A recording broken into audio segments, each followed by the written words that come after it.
midnight. Chance of rain near 100%. Saturday, mostly cloudy in the morning, then becoming mostly sunny. Oh, no. Mainly from Bulls Bay up through Myrtle Beach. I've spoken to NOAA.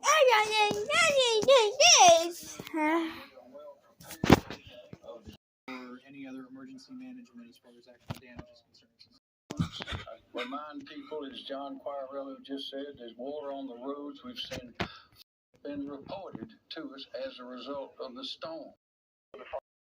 Hurricane Ian only hours away from East. The National Weather Service has issued Tornado Watch number 548, effective until 10 p.m. This watch includes the following counties in North Carolina: Bladen, Columbus, Cumberland, Euclid.